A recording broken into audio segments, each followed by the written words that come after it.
Assalamualaikum warahmatullahi wabarakatuh. Kali ini Ibu akan menerangkan tentang sifat koligatif larutan. Apa itu sifat koligatif larutan? Yaitu suatu sifat yang tergantung pada jumlah partikel, tidak tergantung pada jenis zat, tapi hanya tergantung pada jumlah partikel.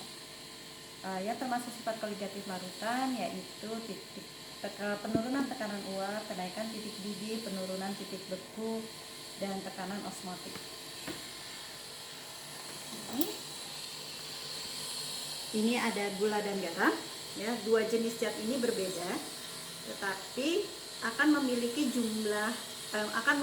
sifat koligatif yang sama apabila jumlah partikelnya sama. Jadi gula dengan garam akan memiliki tekanan uap, titik didih, titik beku, dan tekanan osmotik yang sama apabila jumlah partikelnya juga sama, ya, walaupun jenis zat ini berbeda, ya. Tapi kalau ini gula akan memiliki sifat koligatif yang berbeda walaupun sama-sama gula kalau jumlah partikelnya berbeda. Jadi intinya hanya pada jumlah partikel. Walaupun jenis zatnya sama, tapi kalau jumlah zat partikelnya berbeda maka akan memiliki sifat koligatif yang beda. Sekarang tekanan uap. Apa itu tekanan uap? Dari kata uap adalah perubahan dari cair ke gas. Seperti ini saya perlihatkan. Ini saya masak pakai panci presto, ya.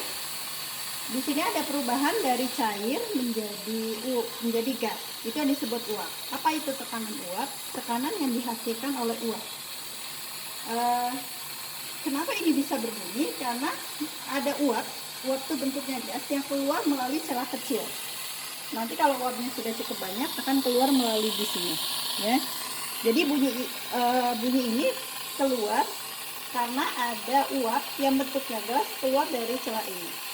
Dan kenapa sih ibu-ibu suka memasak pakai panci presto ini? Karena ini panci presto itu tertutup rapat sehingga tekanan uap yang dihasilkan itu tidak bisa keluar, sehingga tekanan uap itu akan menekan makanan yang ada di dalam panci ini. Itu yang membuat kalau masak pakai panci presto itu lebih cepat matang, ya.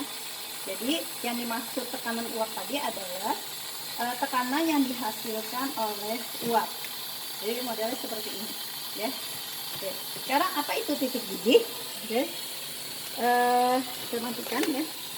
Titik didih adalah peristiwa di mana tekanan uap di dalam sama dengan tekanan uap di sekitar.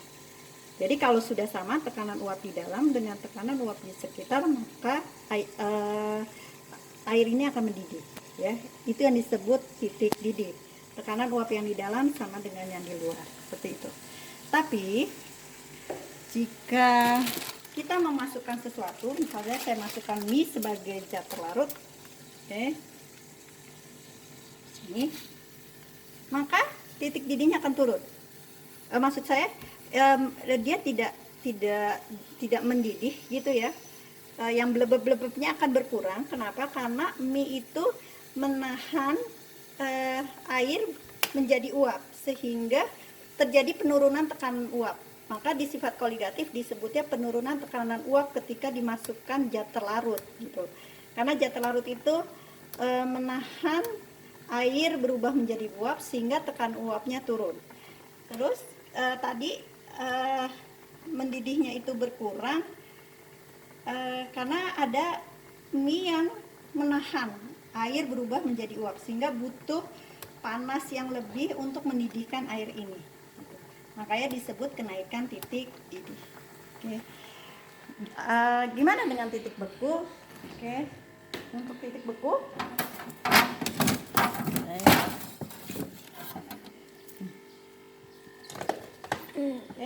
titik beku air saja itu 0 derajat, ya, pada tekanan 1 atmosfer.